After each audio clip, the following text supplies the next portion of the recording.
All right, welcome all. So this is my new or our new setup. This is me, Meten, Mario, and Casey, and I met these guys at a recent event. It was in December 8th, December 9th. It was a human design conference that we were all at. These guys are astrologers, just like me, and they also know human design as well. And we're just gonna like ramble, talk some shit, talk about where we're at right now, talk about Pluto initiating all the planets. We all know how, I think we're all feeling how intense that is and crazy right now it is. Then we'll talk about the Aries Vortex a little, and then maybe we'll extend out some help to those that are lost in the sideways, sideways sidereal, or sidereal, however it's said. I And think it's properly called sidereal. But sidereal. Okay, there you go. There you go. There's some respect to it. Um, I don't know why though. So, anyways, why don't you guys share a little more, introduce yourself to at least my side. Who wants to go first? Mario, Casey, Right. any? Go ahead, Casey. Okay. Um, so yeah, my name's Casey Gizzy. I'm an astrologer, so I do all the readings, the transits, the chart, progress charts, solar yearly forecasts. I also do astro-theology. I teach lectures on that, and I also teach a something I call astro-healology, which is basically holistic healing timing methods using astrology, like the lunar cycles, and something that's lesser known, which is the planetary days and hours. And that's all about like converting um, cosmic energy through conscientiousness of understanding, like um, basically the 7 days of the week are actually seven, um, are the seven visible planets. Um, Sunday is the sun. Moon is the Monday is the moon day. Tuesday, Wednesday, Thursday, Friday is all. I believe it's either Latin or Greek for Tuesday Mars, Wednesday. Is this different than electional astrology? Oh yeah, I know it's different. It's different. It's more about basically it comes down to this where um like today is Wednesday, so it's Mercury Day. Um, and if you are lacking, say you with like mental fog or something like that, you want to be conscientious about how you're going to use your Wednesdays, basically. Or like Saturday, Saturn Day, SETUR, it's Saturn Day. You want if you're lacking discipline, responsibility, you need help with that. Learn how to plan and convert your day with um, you know, eating well, exercising, doing things that you've been putting off, stuff like that. And then that way you convert Saturn's energy into your system better. And then along with like the lunar cycles and the new moon, when the moon transits your sign, it's all about you know replenishing your spinal fluid because it's a personal new moon. And you also get on new moons, you also get a an upsurge of that energy too. We just had a Capricorn new moon, and that mineral that it's associated with is calcium phosphate that the sun produces. So there's 12 cellular mineral salts that go along with the 12 signs, and so we get we manufacture that oil also on universal new moons. So that is more rich in calcium phosphate.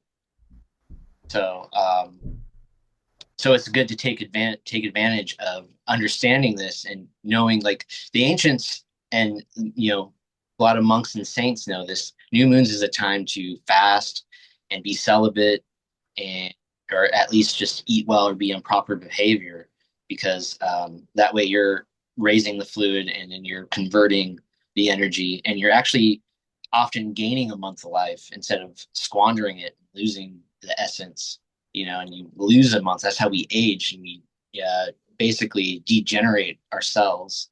So, um, so I just want to kind of explain what astrotheology is. It's just something that I call. It's not a known thing, but I work with that. I we can get into more of that later or down the line um, as we do these podcasts. But yeah, My YouTube is the Astrology Genie. I'm also on Instagram and Instagram Threads. All right, thanks, man. Mario, how about you?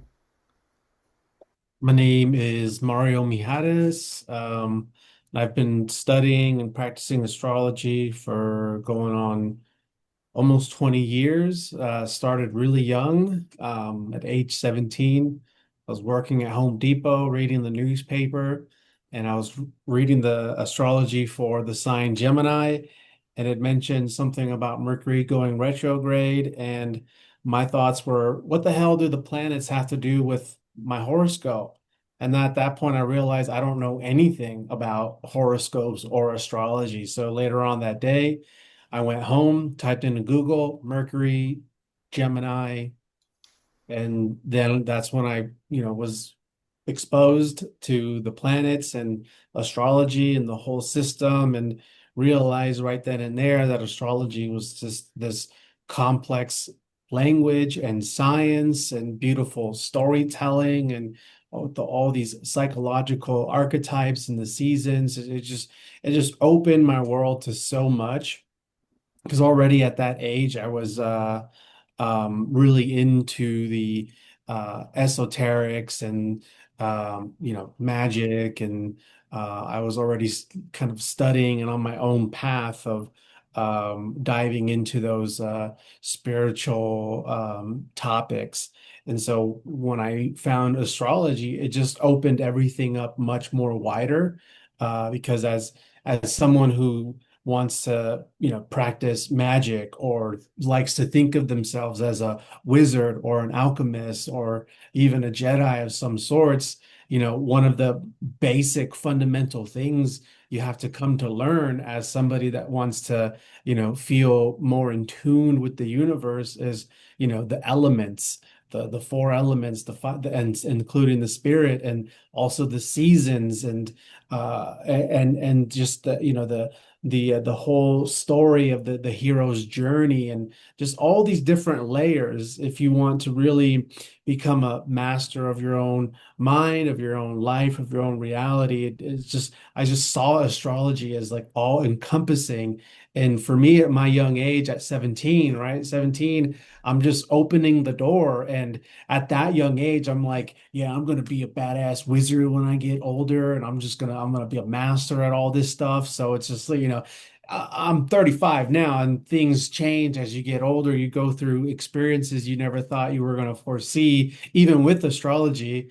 Um, but opening that door with astrology, it just gave me so much. Like it gave me a real, I feel like it gave me a big head start um in life, for a number of reasons, for my own personal development, but also in helping me um mature when dealing with the rest of the world around me.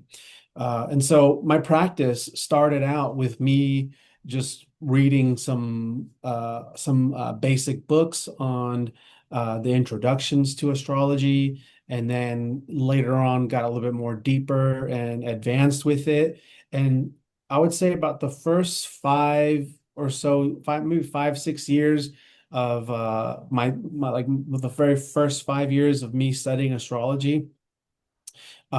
This was before YouTube. This was before Instagram. This was before, all the, social media astrology superstars you see today.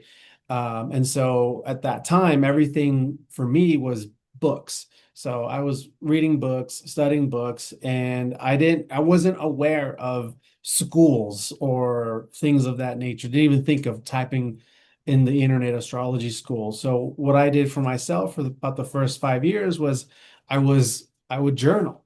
So I would journal every day. Okay, today the moon is in Pisces and it's conjunct the North Node in Pisces at 9 degrees, and Mercury is getting ready to conjunct Pluto and just crossed over the sun. Okay, so according to the books I'm reading, these are the kind of definitions they give. And this is the kind of life that I have right now. So I might experience something like this.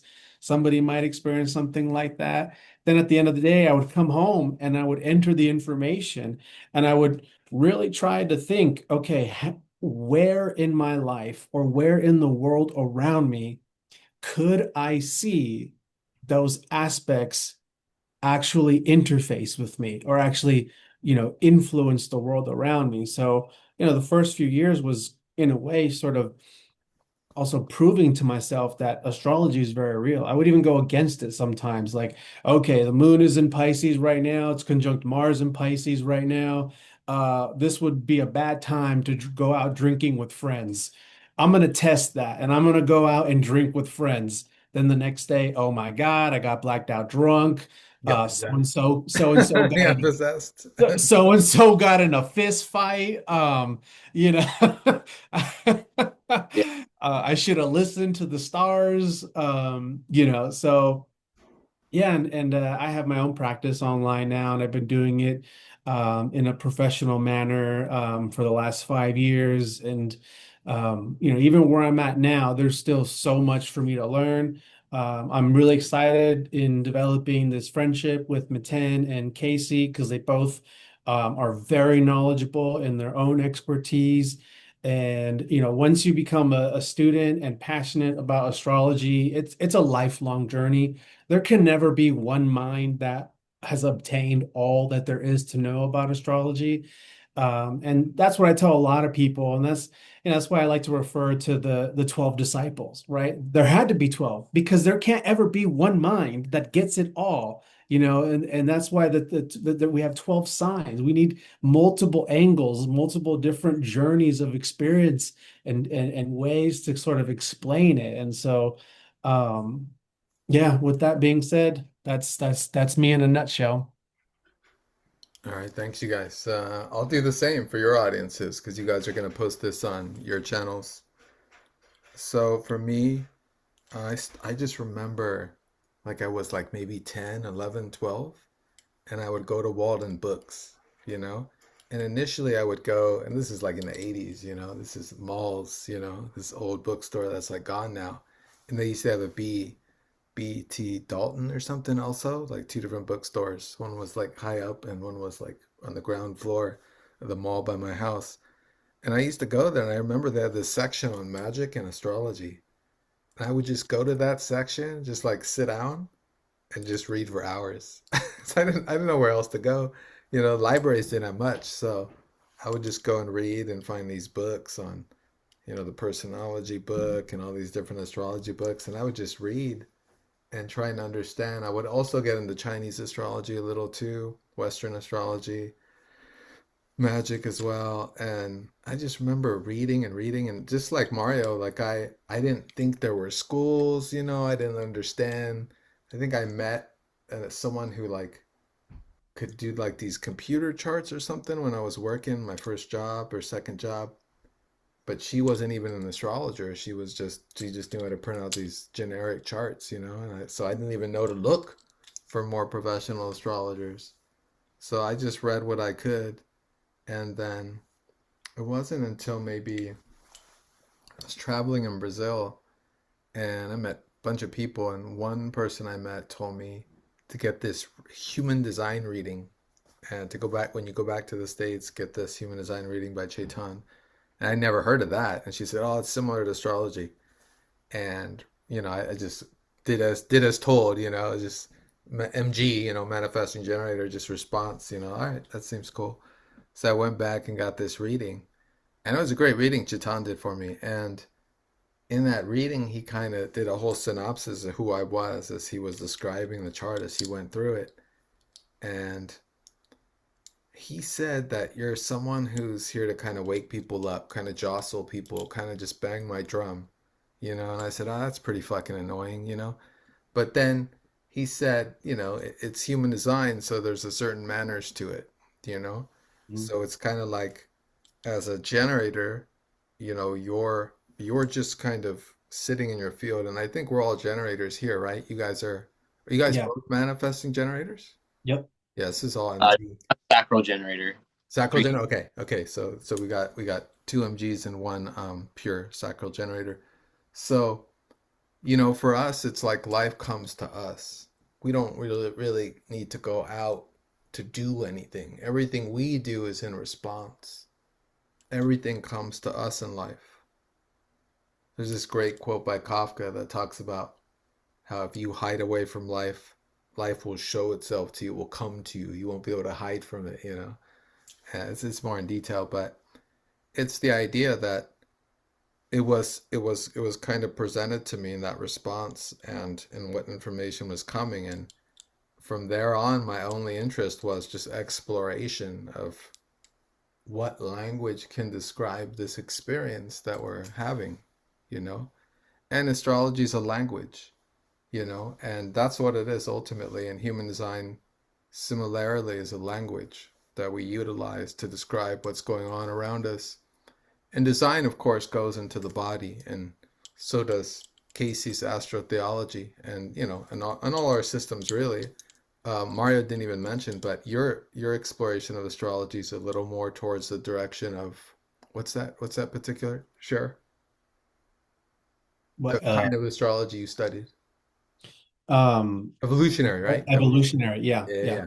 yeah. And then so for myself, I've definitely explored both evolutionary, both traditional, as well as Hellenistic, which is not Western astrology at all. And these days, more so towards Hellenistic, I'm exploring because I'm really into the metaphysical attributes of the asteroids. And but evolutionary astrology is really important as well, especially the work by the founder. And so, but mostly my background is in transcendental astro-cartagrophy, and those are like exploring the maps of where you live, and also in human design. And these days, I'm studying the dream rave so that I can do readings when I'm ready.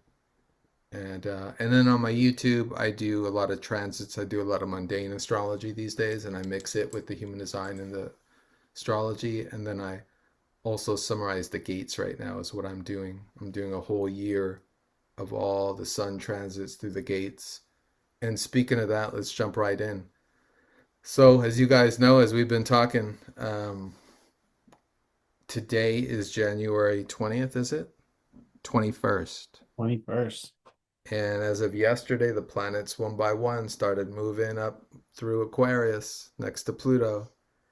And I would say it started Sunday because what I noticed for this month was every Sunday was a Hades moon transit. And what I mean by that is that the moon either squared, opposed, or conjuncted Pluto on every Sunday of this month of January. Mm. And when the moon hits Pluto, it's like whatever's, you know, being held is released, right? If you're suppressing something, if there's something that needs to be said, if there's something really emotional that's boiling inside you, it will come out during a Hades moon transit. Sure. Hmm. And so it's every Sunday this month was a Hades moon. And so it started this week, Sunday. And I felt it. I felt some shift Sunday, and I looked. I was like, oh yeah, yeah, today's it. Today's the Hades moon.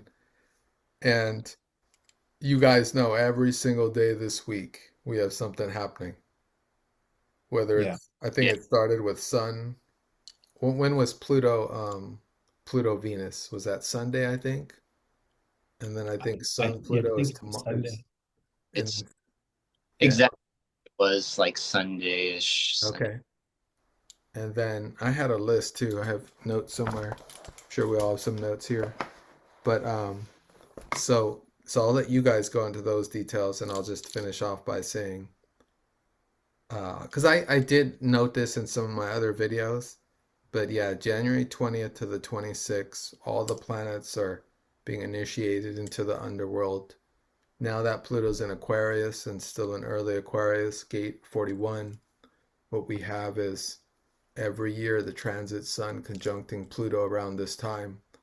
So the Aquariuses are feeling it. I'll let Casey and Mario go into that because they have some Aquarius aspects that it's going to be hitting soon. I don't have anything in Aquarius, but it is hitting a certain part of my chart for sure. And I'll let one of you guys take it from there. No, one more thing.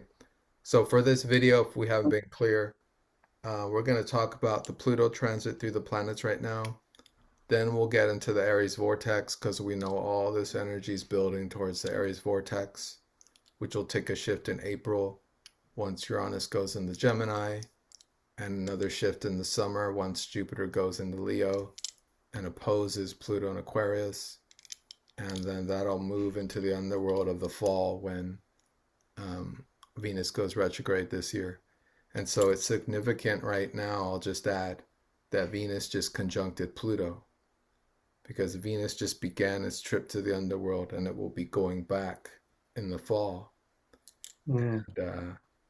And so that's what we'll go over today. And then if we have time, we'll touch a little on, just for fun, the whole sidereal versus tropical, battle or dichotomy or dualism, because we've talked about it, all of us, and we all would love to help you that are lost, help you all that are lost and sideways, and get you straight on the tropical path.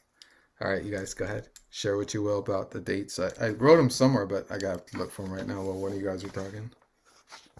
No, that's fine. Do you want to go first, Casey? Why don't you go first on this one? Okay. So yeah, that Venus Pluto conjunction was building up on January 19th, which was, I believe, Sunday night. My time, I live on the East Coast. It was 3 degrees. The exact minute, I believe, was 19 minutes. So that was the first planet that crossed over Venus. And then where we are today, we have Mercury at 2 degrees. So Mercury is going to cross over Pluto here pretty soon. And then followed by that will be the Sun. Then another week or so, we got Mars that will enter Aquarius and meet with Pluto. So these are all the personal planets: Venus, Mercury, the Sun, Mars, all contacting Pluto right now in Aquarius. Pluto, Lord of the underworld, right?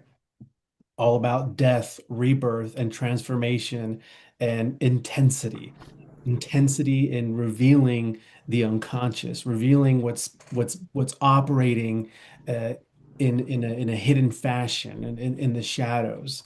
And this is what I love about all these personal planets contacting Pluto and Aquarius, is that it's happening immediately after the Capricorn new moon.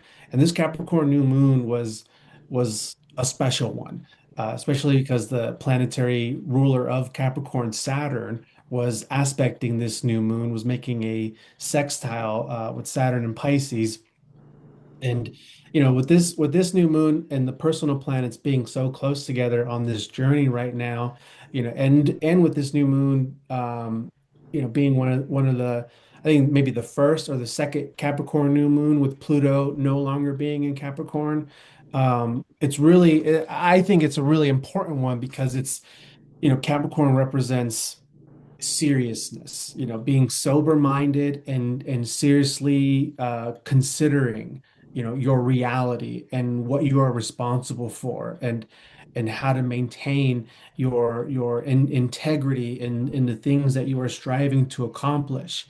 And Saturn at times can be a little bit of a downer for people when they experience Saturn transits, or if they have a harsh Saturn in their chart, is because Saturn suppresses, Saturn brings limitations. Saturn makes you aware of where you are not, compared to imagining where you would like to be. Saturn is not Jupiter, whereas Jupiter is like, you know what? Life is a game. We're all good out here. Here's $20. Go to the casino. I'll do my magic. You'll win more money. Saturn doesn't do that. Saturn's more like, you can't go to the casino because you have bills to pay. You have, your kids need adjustments with their dental appointments and so on and so forth. So it's suppressing, it's constricting. But Saturn is also about hard work, the work that you need to put in, what you're responsible for. So with this new moon that we just went through in Capricorn, I feel like it really pushed the collective in on an individual level to really consider where you are at in life, and what what sort of things you need to start, like in what ways you need to start applying pressure to your own self to level up in the type of life that you want to be experiencing moving forward, because we're closing out major cycles. Pluto's now in Aquarius, was in Capricorn for 18 years.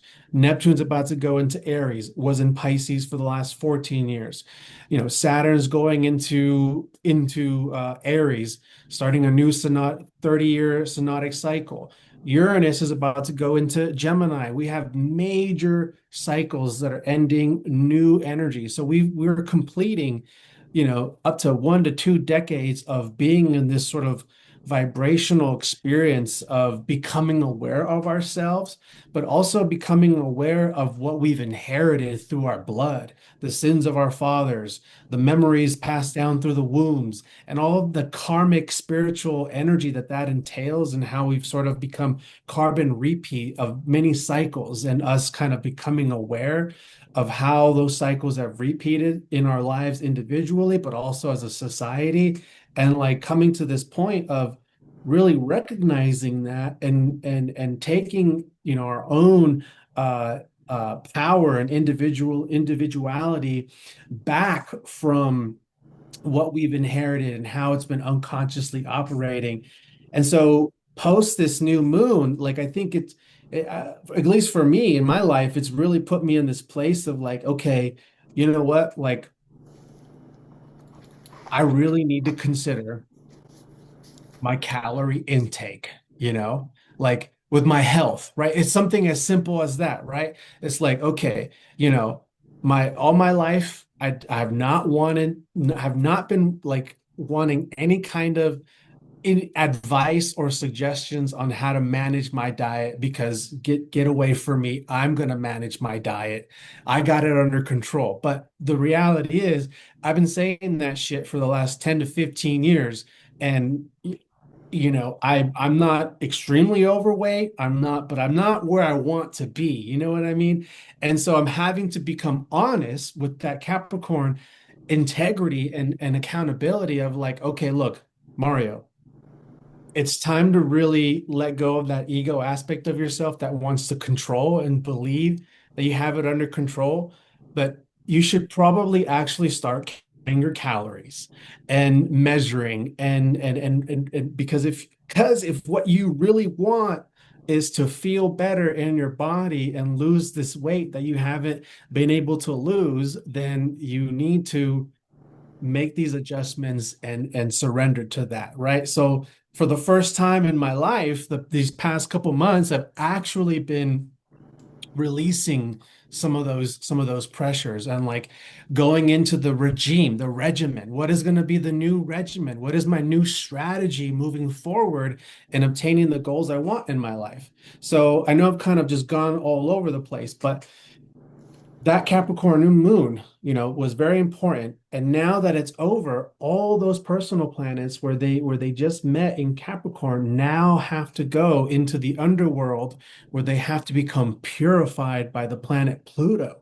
And so for me, how I see that is so profound, because that new moon wasn't just a new moon to, have an awareness and set an intention. It was to have an awareness, set an intention, and now be pressurized by Pluto to actually go through a real transformational process, making the journey of this entire year one that is going to be real. You're going to see real results in the intentions that you put, because you're actually surrendering and going through a real transformational process. Does that make sense? Wow, that was brilliant, man. Now you Oh, created a bridge between the new moon and our present yeah. Plutonic underworld journey. It's beautiful, brilliant. Casey, Yeah. Excellent. Thank you Really. want to add on top of that?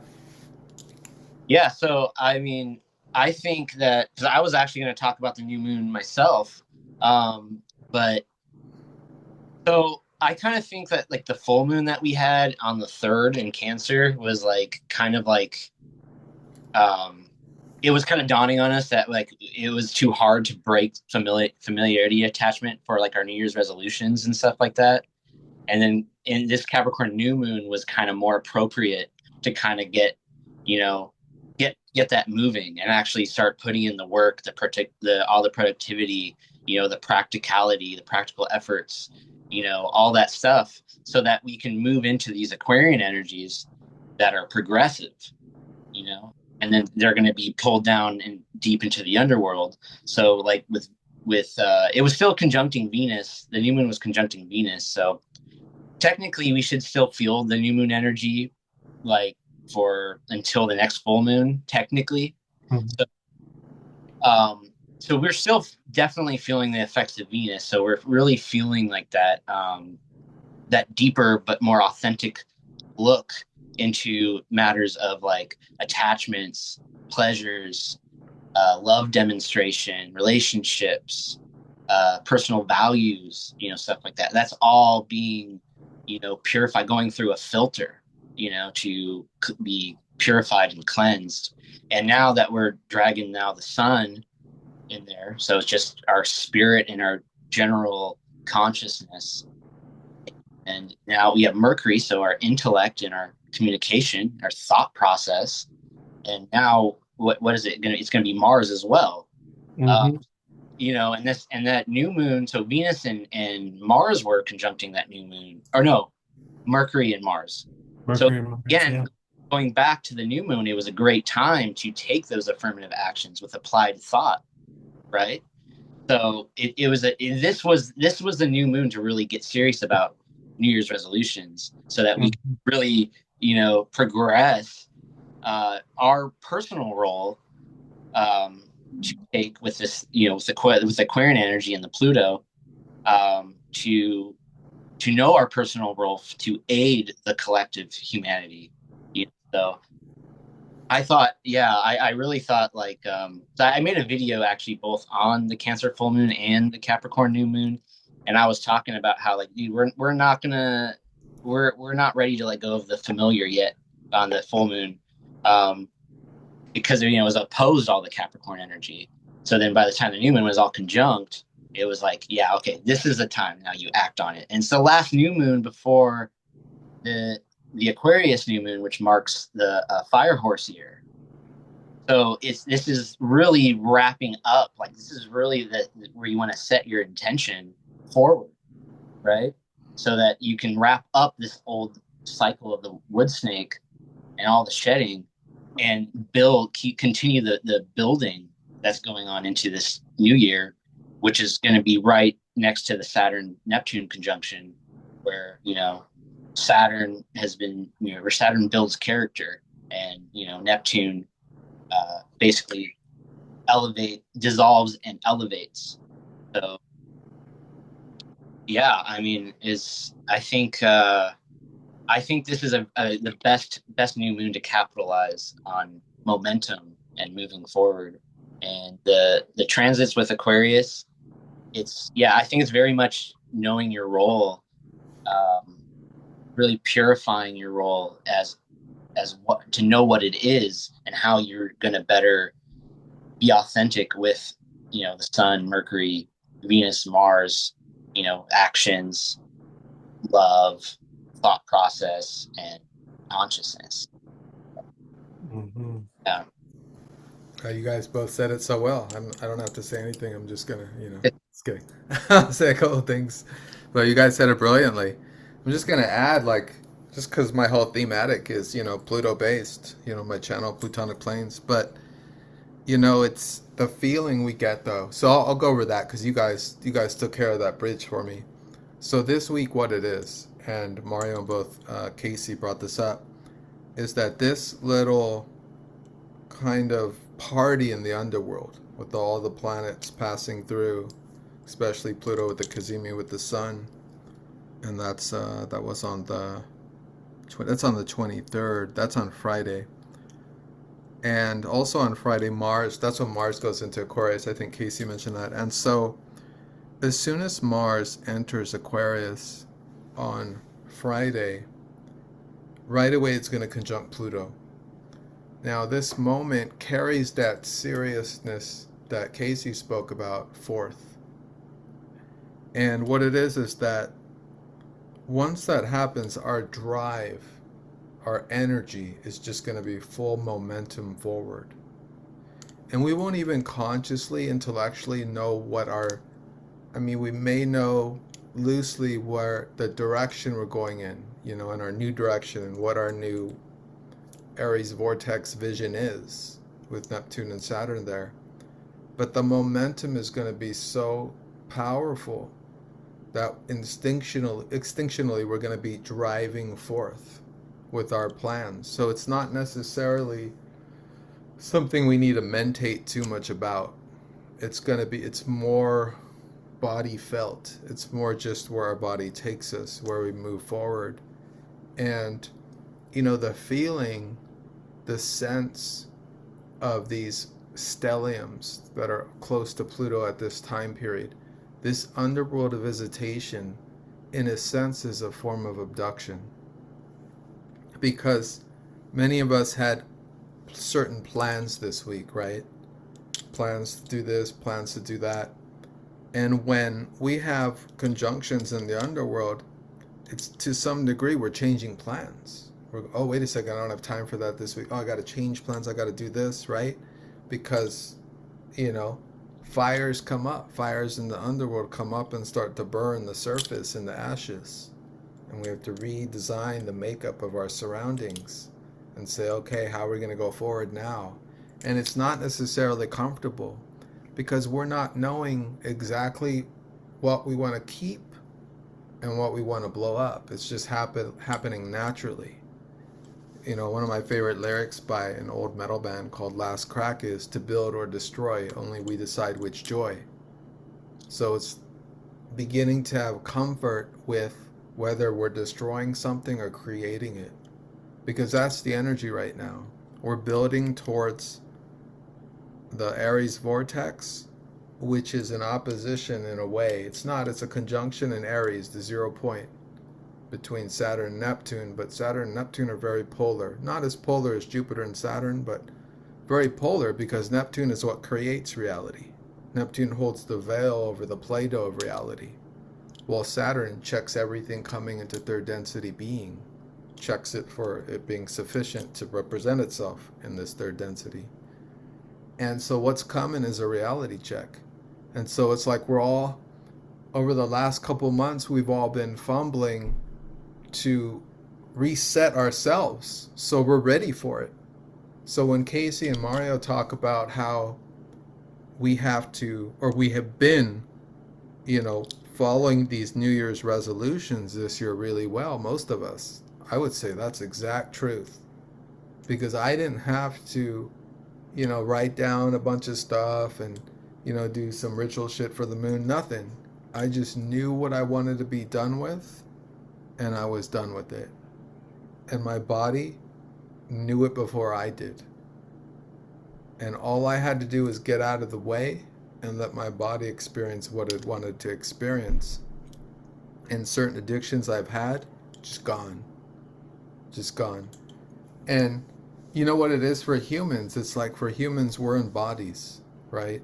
So we may have all these idealizations or these plans, but really we're in a body. So the question is always the same and the answer is always the same. How can we be more in our body?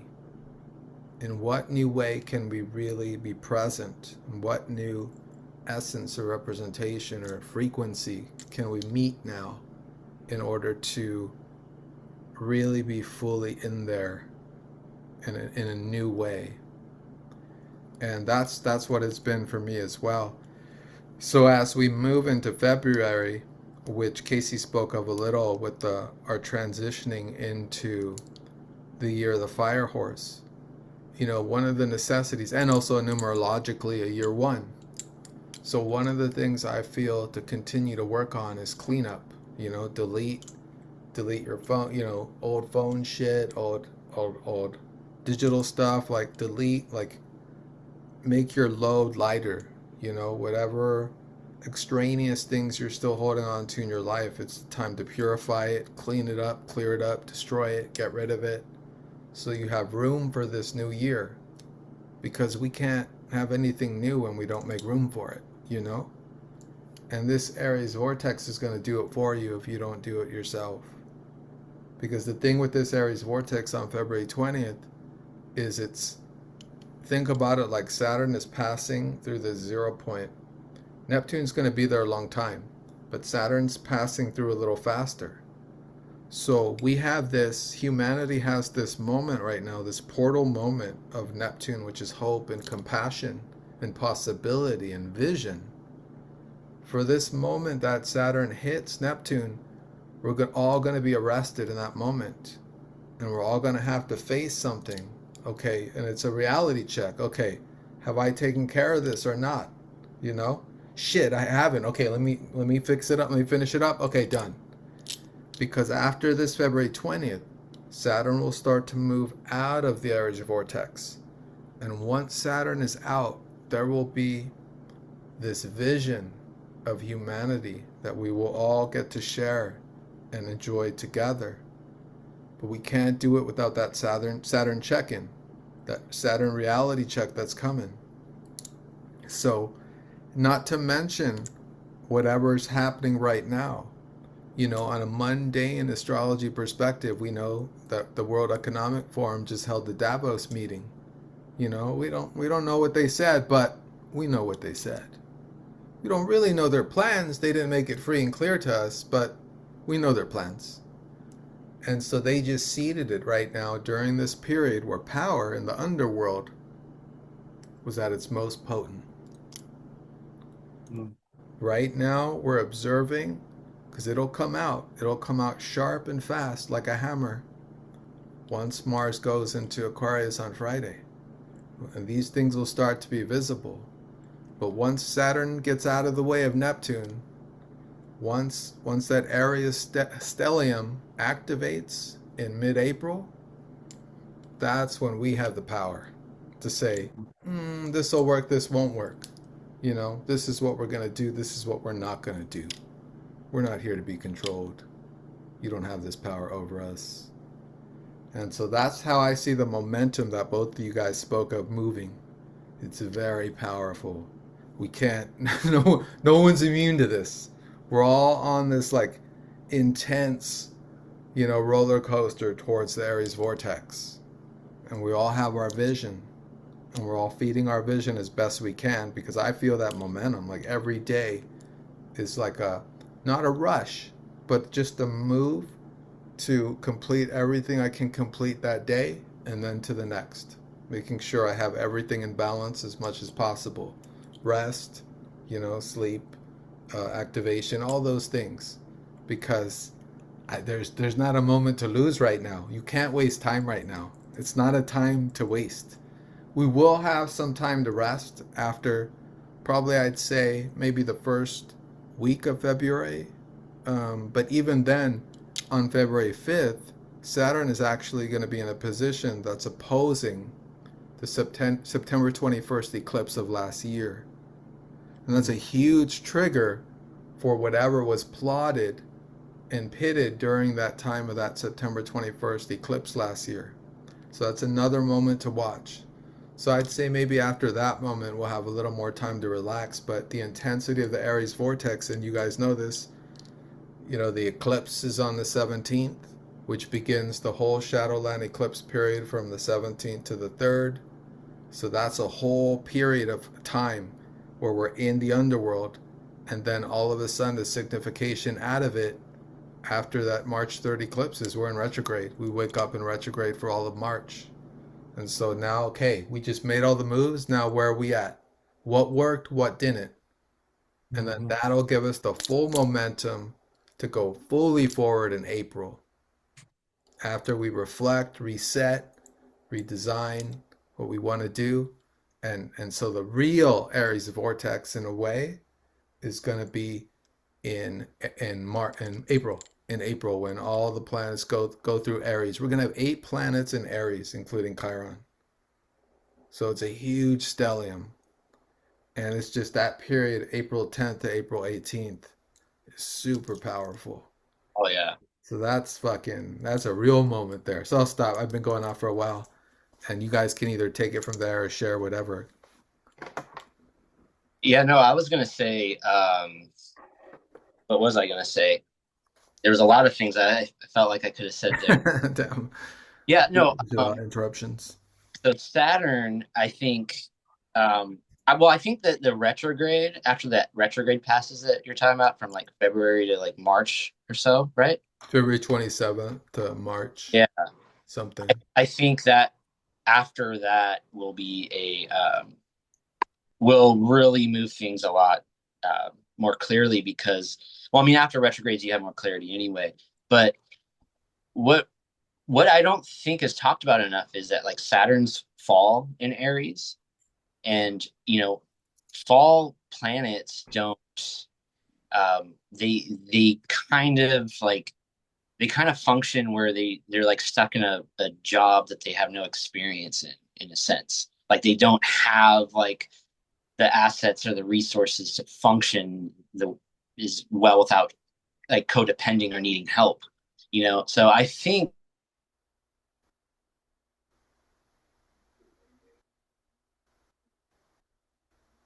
Did you guys both pause for me? I think your video is paused for me. Oh, it's me. It's my internet.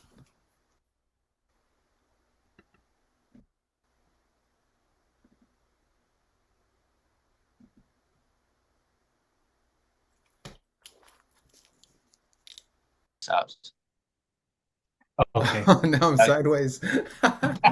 This, Yeah. this, this always happens to me in a recent class I'm in. Every time I get on class, I'm upside down. Today I'm uh, sideways, like sidereal.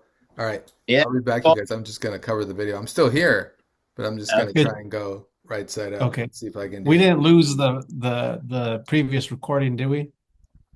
I don't know how does that work. Does it? Do we lose I it? don't know because when you disappeared, it said recording stopped, and then when you came back, it said recording in Oh, what progress. that'll mean is that I'll have two recordings then. Okay, So I cool, might do cool. a part one and part two is what that might Okay, mean. But I just put it on my phone hotspot. So yeah. hopefully, because they're doing a bunch of shit on my property, man. I don't know. It's probably fucking with the internet as well. Mm-hmm. So, Mm. so I think uh, Casey, we're speaking. So well, go ahead, sir. yeah. No, wait, I was just gonna say it's. I think it's we're gonna experience growing pains. When we hit that Saturn Neptune. Oh yeah, you were talking about Saturn and how Saturn's like a little kid. Like it's like the Saturn. It's not a comfortable Saturn in Aries. Yeah, it's like raising like this little kid that needs a lot of work with patience. Aries. But Uh, it knows everything though because it's Saturn. You know what I mean? Well, yeah, I was Pretend. gonna say it feels more like somebody like just graduating out of like grad school, and it's their first time actually on the field, and so they're having to build that bridge of their years of learning and how it actually is when you're on the field. And because I've had so many jobs where I'm like, oh yeah, I got my certification and I've done some training here, and they're like, yeah, just get rid of all that knowledge. That's you're starting all over. We're going to teach you how it really is, because what they taught you, it just fucked up your whole viewpoint on, It's on fucked it how all up. on how to actually work here. Because that's kind of what it sounds like when because Saturn's old, Saturn's ancient, Saturn's mature, Saturn's grandfather, but Aries is baby, so it's kind of that's what it seems. It's like I've already done the work in obtaining this education, but I have zero experience actually in the field. yeah, Yeah, it's Yeah. not a comfortable yeah, Saturn at all, and it's the symbol is like the lone wonder, right? Or the lone vigilante.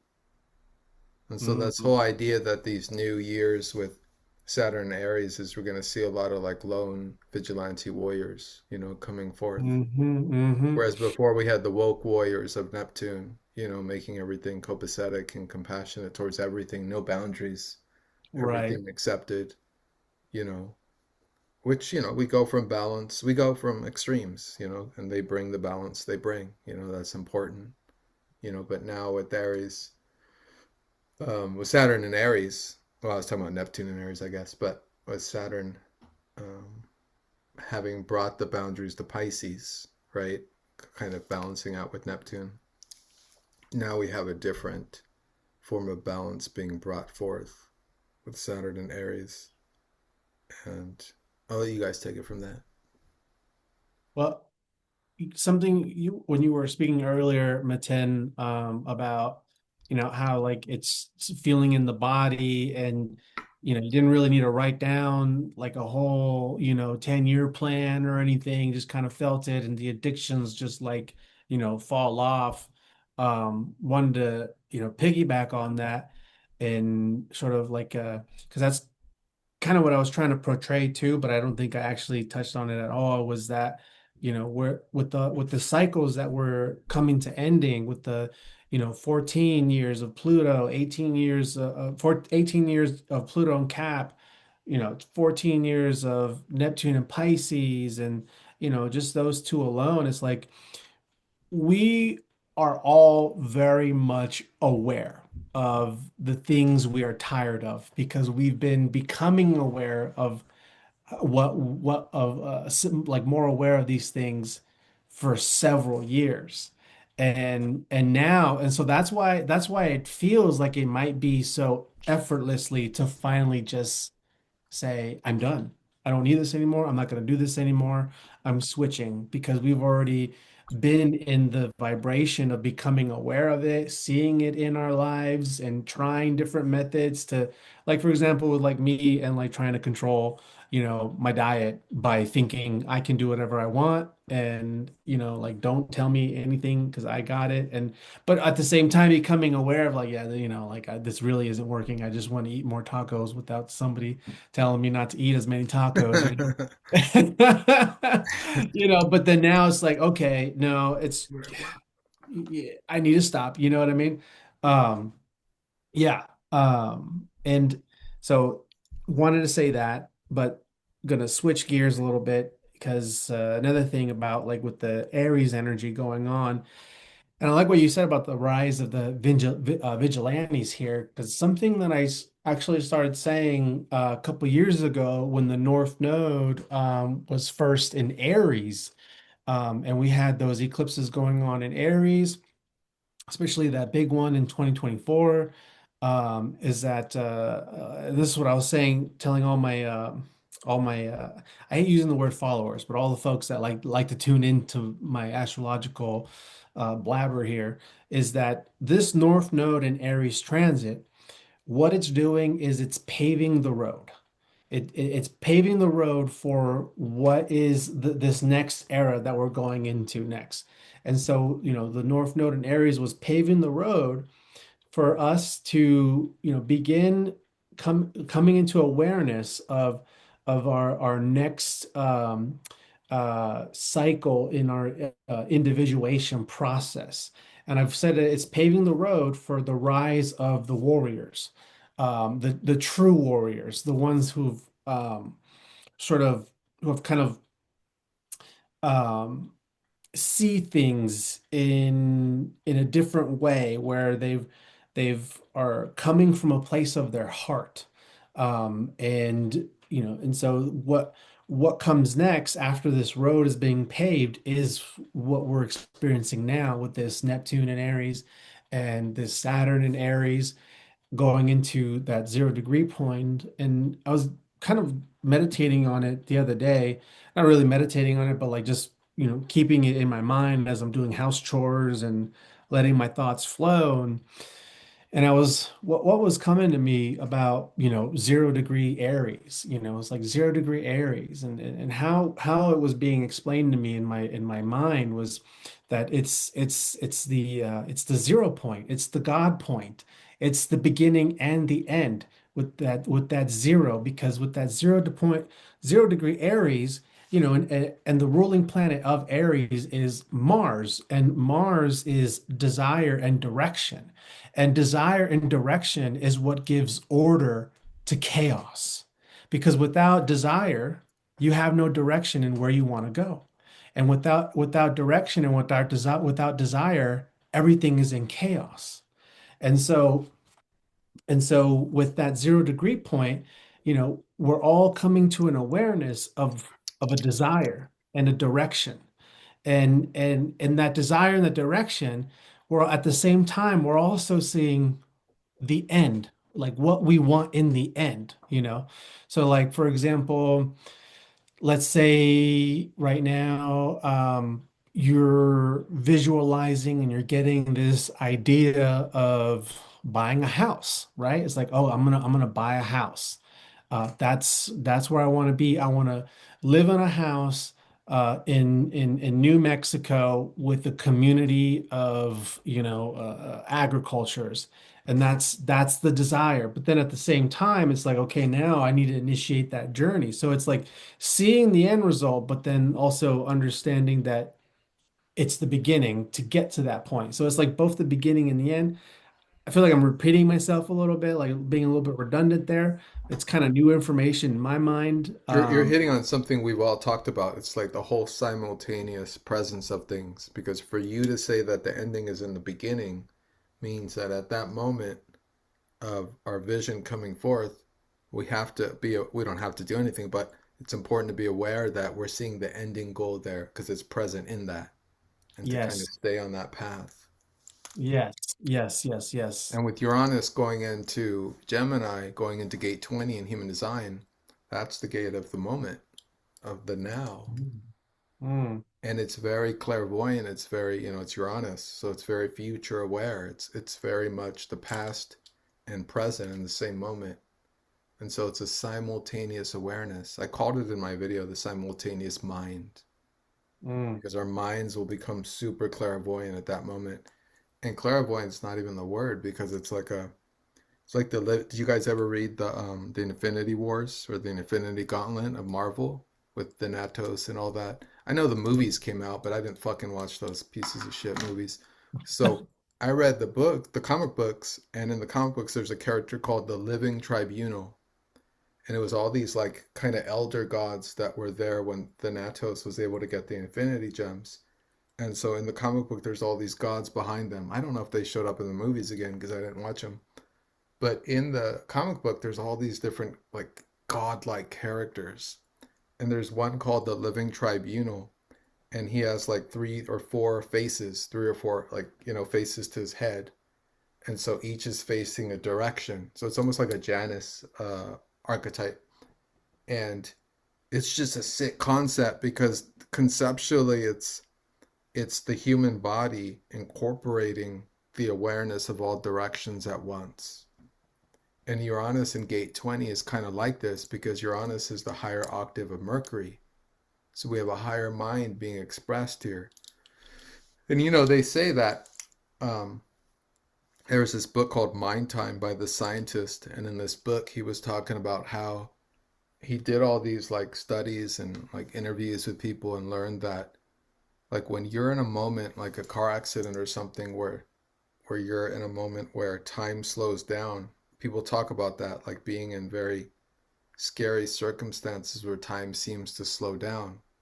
And it's because the focal point of awareness is shifting from the ego and the personality to the higher self. And Mm. so the higher self starts to see things in slow motion and almost in a different, from a different purview. And so what he found out through his books was that when that occurs, you're having a different experience of temporal and spatial awareness.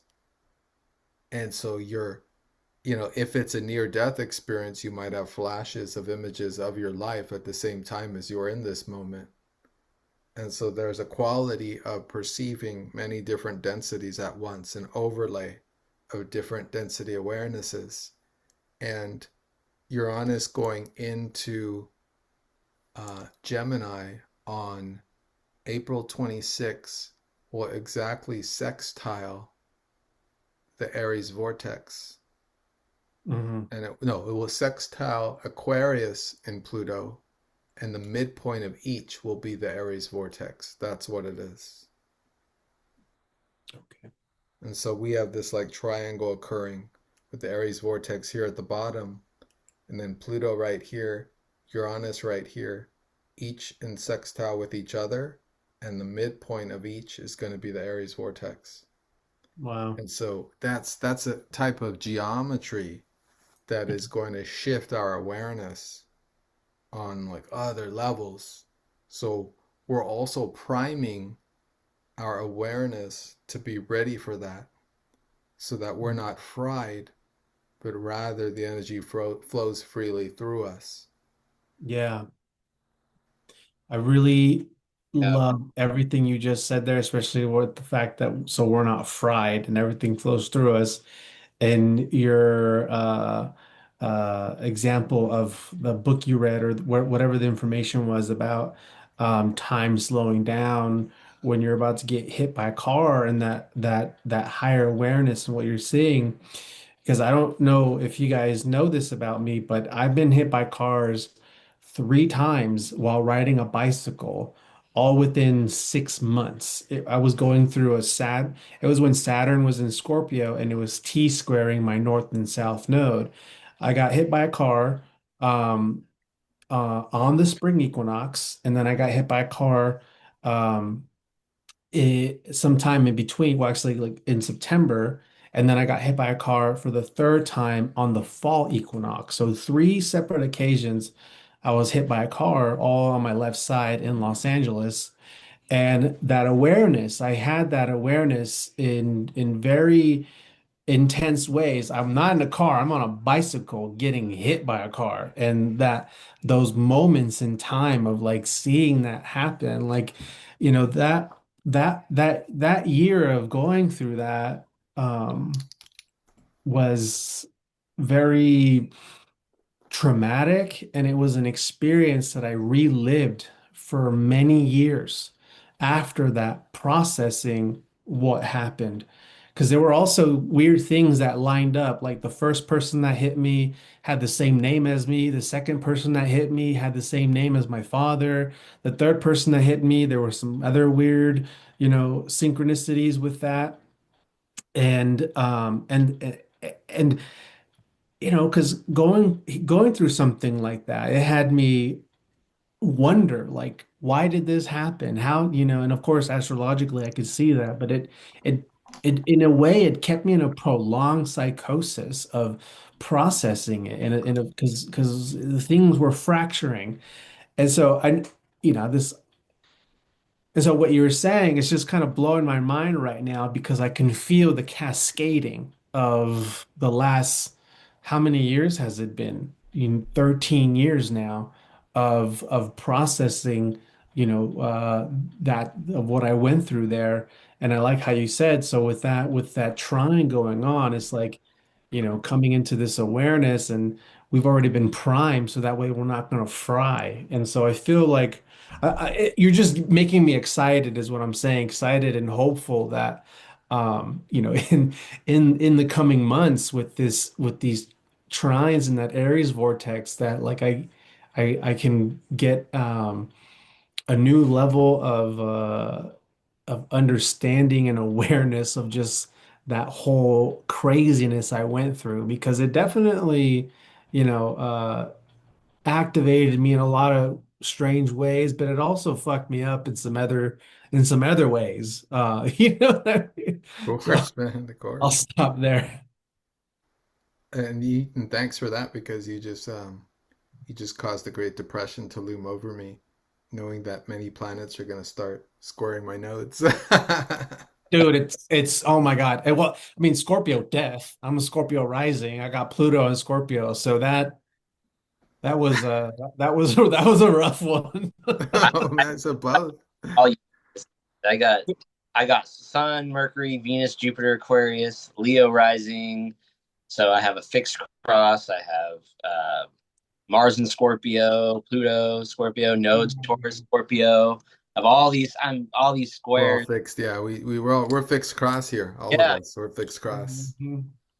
Oh yeah. That's why we're here. That's why Fixed we met. cross and fixed You nodes. know? All of us, right?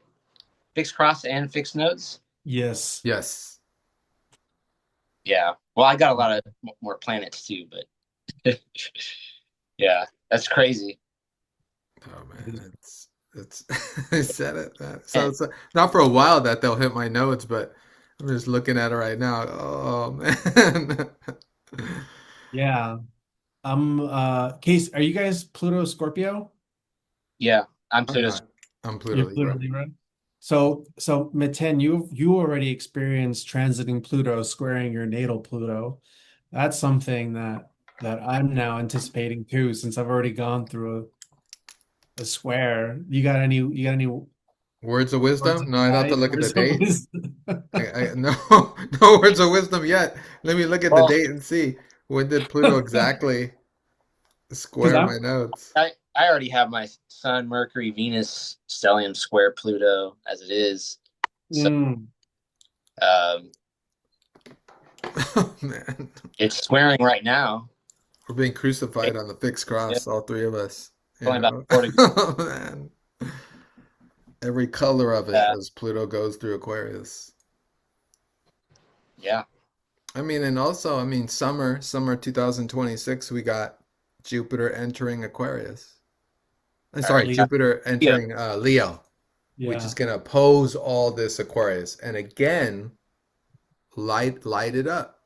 So everything we're going through now, we will check in with on 4th of July once Jupiter Hmm. enters into Aquarius, because Hmm. it's going Yeah. to test it all out. It's going to expand whatever we built there, or whatever we're focused on there.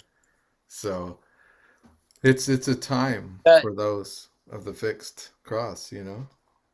we got the nodes too going into Leo Aquarius as well around that time. No. Oh yeah. Yeah, Yeah. right around the same Or time. yeah. Yeah, I decided to leave planet in July. I'm gonna go to Mars. Oh, I haven't decided where, but I'm out. And then I'll see you guys in August. You That's a good know, plan.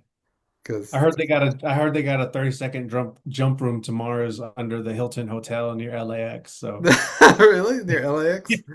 Is that where the portal is? The Pac-Man? Is that where the big Pac-Man is? There's like you can see it from like airplanes, like a portal, a Pac-Man portal. You heard of this? no. Supposedly it's like one of where the chakras of the earth are. But tell me In about yours LAX? later. That What? one's fun too. Huh? In LAX or I don't know if it's LAX, but someone talked about years ago, the different chakras, different locations for the planet. yeah. And Yeah. they were talking about one pivotal point in the LA area. And Hmm. I just remember it being like a Pac-Man, like visually looking like a Pac-Man just from up high, like pictures taken downward, something weird like that. Some Interesting. kind of weird architectural setup, you know. But Um, LAX, what's LAX? Remind me, that's the airport. What about LAX? yeah, the airport. So you know, uh getting into the conspiracy world a little bit, it's believed that a lot of Hilton hotels, are kind of associated with some of these shadow programs, and specifically the Hilton Hotel near the LAX is speculated or believed that underground, because there's a whole underground system, that there's a portal jump room uh, directly to Mars, where developed by the secret space program. Um, and and there's a lot of, and you know how like movies tell, right? Like, They live had they that little jump exactly off they point at the the end. end the very end of They Live, they show you that part, right? Of the jump room underground going to another planet. And so yeah, supposedly that jump room is under the Hilton Hotel. Wow. Yeah. And I don't know if you guys were like flew out of the LAX around 2020. But they were doing a lot of reconstructions, and the signs they had up were like, this area temporary closed, we're doing reconstruction, or are we further, or are we rearranging our Illuminati tunnel dungeons with like and there'd be like a reptilian looking at you like this. Have Are you you guys serious? see that at all? Yeah, dude, in They LAX. rarely have a sense of humor. It's fun Yeah, to see it no, when they yeah, do. they did. They did. They did that. Because I remember it was in 2020, I had to fly to LA from Portland for my aunt's funeral service. And as I'm wandering the LAX, I'm like, what the fuck? What under reconstruction, or are we remodeling our, Illuminati tunnels? It's crazy. Right. Right. Yeah. There's a book that came out years ago called The Secrets of the Southwest. And there's so Mm, many Native American stories about the Southwest, hmm. underground, and like stories of beings and all this stuff from the Native Americans that There's something about the evil black magic witch and their usage of the holly wood, right, as opposed to willow, which would be Mm, the more positive side of witchcraft, right? The more light side. Like wow. how they chose that area for with purpose, with Hmm. intention. Hmm. That whole area. Yeah, Yeah. so very interesting. I feel like as somebody who is scorpionic and has the Pluto and Black Moon Lilith and Scorpio, you know, close to my rising sign, I feel like it's just speaking for myself that I'm more open and susceptible to seeing and experiencing that kind of awareness in places that I go. Because I can be with somebody else and say and drop information like you just dropped, and they'd be like, I don't know what the hell you're talking about. I see nothing but flowers and rainbows. And I'm like, I see I can see that too, but I'm also aware of some nefarious shit going on, and I feel like just having that Scorpio energy, but also my Gemini energy in the eighth house, is just kind of it makes me more aware of it. Do you feel that too? Being Yeah, Plutonic, I'm Pluto Libra, but I'm a Pluto Sun, man, and a right, Pluto Moon. So right, you don't right, get right. any more aware than that. I mean, Hmm. one is living in the underworld when it's sun and moon, your life force, and it's both parents as well, if you're a night baby. And yeah, you don't get more aware. And plus my Pluto's in a certain place in my chart where it can X-ray the 12th. So I can see the open worlds and the walking portals of humans sometimes just in that alone. But Wow. it's funny, I just came back.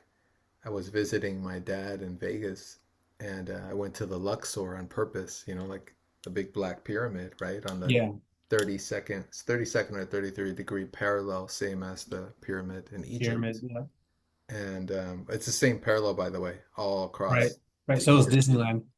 Okay, okay, cool. And I went in there and I was like, all right, I'm in the Luxor, let's see what I can do with this energy. I won some good money gambling. It was fun.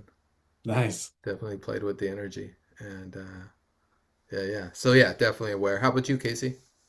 You're Pluto Scorpio too, right? Pluto Scorpio. It's conjunct my South Node and my IC. Oh wow. Yeah. Wow. So you're a Uh, South Node Pluto? Oh man. yeah. The fourth house. Yeah, yeah. And are It's you South Node Scorpio as well?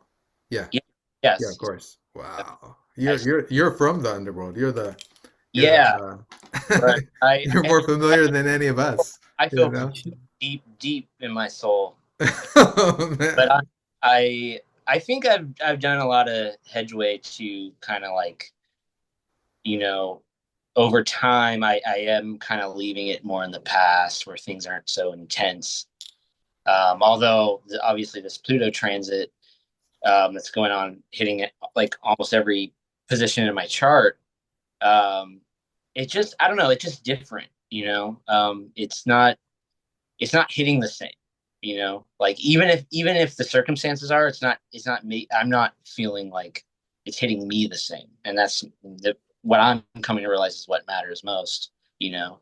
So, um, but yeah, man, like I mean, we've had to with the fourth house Pluto, we've had to move like 10 times in 9 years and change residence, just crazy stuff, but tumultuous home family life arrangements and things that just were dysfunctional and kind of out of our hands at times. But fourth house is a late bloomer, so here I am, kind of trying to get my astrological work finally forward, which I'm ripe for after 24 years or so. Yeah, So me too, man. I got Saturn in the fourth. oh Definitely. yeah, yeah. I have Saturn in the fifth, so it's like it kind of delays like creativity, or children because I have two kids. It maybe delays that as well. But yeah, man, it's I got some heavy hitters, but I'm grateful for them. because I wouldn't be who I am or right here, right now with you guys. We're Yeah, we're being all three of us, man. We're being catalyzed and vitalized, and it's on the world stage, definitely. because we're transforming, we're transmuting who we are. I mean, we're all fixed cross, and for those of you listening, what we're talking about is planets in Taurus or its opposite Scorpio, and Aquarius and its opposite Leo.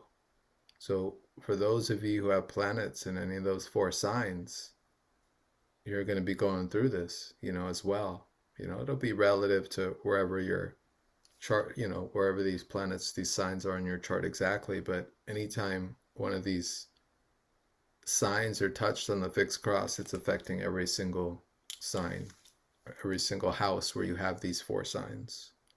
Right. And In astrology, they actually talk about the fixed cross. The fixed people with the fixed cross are the chosen ones. Yeah, Ezekiel 110 talks about how the chosen ones show up with a face of an ox, a lion, an eagle, and a man. Scorpio is also associated with the eagle. So you got the ox, Taurus, lion, Leo, eagle, Scorpio, and man, Aquarius. And they're also referenced as Matthew, Mark, Luke, and John. And if you look at the World card and the Wheel of Fortune card on the tarot deck, you also see those four faces Hmm. uh, Hmm. representing also the fixed cross. So, I got that fixed cross with I have my rising sign in Scorpio, 9 degrees, my north node in Aquarius, 9 degrees, my south node in Leo, 9 degrees, and then my Mercury in Taurus, 10 degrees. wow. Yeah, I'm chosen. right. Yeah, I got similar arrangement, but yeah, I got the Sun, Mercury, Venus, 8, 9, 12. Uh, the nodes, Taurus, Scorpio at 4. Uh, well, I have breathing room with my Mars, which is 28, and my Jupiter's 24 Aquarius and 28 Scorpio for Mars. But let's see, what else do I have? And Pluto, yeah, Pluto at 7 degrees. So yeah, it's Mhm. it's like a grand cross basically. Yeah. Yeah, I have Yeah, some kind of yod. I have my rising is Taurus, and then my north node is in um, the opposite Scorpio, and then I have Venus in Leo, and then in Aquarius I have no planets, so I'd have to look and see what asteroids I have that are right around that point, to create my fixed cross. But I'm all right. sure I got some asteroids right around there. If you look into evolutionary astrology too, like you can look at the planetary nodes. I know the south node of Neptune is Aquarius for everybody because they move so slow. So you can see what degree. Usually, I think it's between 11 and 17 degrees for everybody. Yeah, my note, Say my nodes are later. South, They're higher up. the south node of Neptune is Aquarius. Is that what you said? yeah, collect. Yeah, if you look into planetary nodes, Collectively. planetary astrology, yeah, I don't think I've ever looked into that planetary nodes. yeah, I'm gonna yeah, have to write that Yeah, it's down. big in evolutionary. I remember reading about it. yeah. They have planetary node. Jeffrey Wolf Green, he talked about that a lot. He talked about Oh yeah, Wolf Green. By the way, did you guys read Wolf Green's book Lucifer on the Lucifer asteroid? He has a book called Lucifer. It's really good. I, I know about it. I haven't read it He though. goes into his mystical experiences a little, and then he talks in detail about that asteroid. It's good to know where it is in your chart too. It's Hmm. like so the meaning of it I is like heard talking. another astrologer said that Kamala Harris has Lucifer right on her sun. It's hilarious. Yeah, That's hilarious. That is funny, right? I won't mention where I have it. Just kidding. It's not in any, It's it's your over in there. Uranus, huh? It's hidden away. It doesn't even exist. You can't even see it. Uh, crazy. so I think we're good, you guys. I think it feels like a Yeah, natural ending. yeah, I agree. gonna talk sidereal tropical just a little bit, or There's nothing to Let's say, save man. that because that'll open up another 40 minutes for Yeah, us. there's nothing to say. There's only one thing to say about that. We all know what it is. So I'll let you guys say Yeah, it. the side real sucks. It's not real. yeah. I'll leave you guys on that. And You guys can on, digest or throw that up any way you want. No, but next time maybe seriously we'll get on that because Yeah, yeah, Casey can break it down really well. I yeah, think Mario you can too, and I in my own way can break that one down really well too. And yeah. in essence, it's really seriously important because as we know with everything, there's always an attempt to misguide, you know. Mhm. And how do they do it in astrology? Well, they create the polarities everywhere, right? We're always yep, dealing with some kind of battle between the yep, left side of the bird or the right side of the yep, bird. And they imprint that dualism, that polarity everywhere. And as astrologers, we know that when you're looking for, the cure or the peace of a problem or of a sign, where do you look? You look to the opposite. You look to the midpoint because, Pisces and its opposite, which is Virgo, they meet at some point, just like Scorpio and Taurus and all the polarities. right. And so there's always healing there to be made. But in the circumstance of tropical and sidereal, there is no midpoint. There's only one side that's obviously correct and one side that's obviously incorrect. so Mhm. so that doesn't correlate well. But we'll get into that next time. We'll have fun with I that. think you just start calling it not real instead of sid real. That's perfect. I like that. So stay tuned, everyone. Next time we're gonna do not real versus tropical, Yes. and we'll see how I you love guys. that answer. We'll leave it up to you guys to decide what's real. Yeah, We're not saying anything. We're just suggesting, to for us to look into this a little deeper. Yeah, and also I think between the three of us, we have like what how many years? 70, 80 years of astrological wisdom and experience combined between us three. Oh yeah, there we You know, go. Yeah, so we got something to say about something. we'll have something. Yeah, just a little something. Yeah. So, right. all Right right. on. So, Done. go ahead, Casey. Sorry, I didn't mean to interrupt. Oh no, I just said right on. Yeah, All no, right, cool, cool. it's great. I'm really thankful for this experience and the opportunity and having the pleasure to have this podcast with you guys. Yeah, we got to thank Raquel and Davidian for putting Yeah, out the Awake Yes. Shift. Davidian shout out. So Yeah, shout out to respect to Raquel and well, Davidian. Share yeah, this with them, you guys. Remember to yeah, do that. So they'll definitely, have some fun Absolutely. checking it out. Absolutely. already planning on it. Yeah, They have their own channel as well yeah. Yeah. on Helen, YouTube. yeah, Is it Yes. is it Raquel and Davidian Human Helen, Design? I think that's yeah, I think that's what it is. Raquel Davidian Human Design. Let me make sure we Yeah, confirm. yeah. We can double check it. They have a great channel, and they're yeah, so knowledgeable about human design. for sure, absolutely. They studied with John, one of my teachers as well, and they got great info. And hopefully they'll do it again next year, so we can all meet again. Yeah, I think they are, and I think it's gonna, I think it's gonna be probably better moving forward, bigger and better. So Yeah, I mean, I can't imagine it going in any other direction except, yeah, bigger well, and better every year. 2027 it's gonna be human design's year anyway, so it's probably gonna explode next time. Yeah, yeah, it might be so. Yeah, I really want to start learning more. Yeah, I do need to get better at human design. Kind of expand other than just like the basics I know. Sure. I know I'm subscribed to their channel, but I can't find it. I'm gonna look real quick then.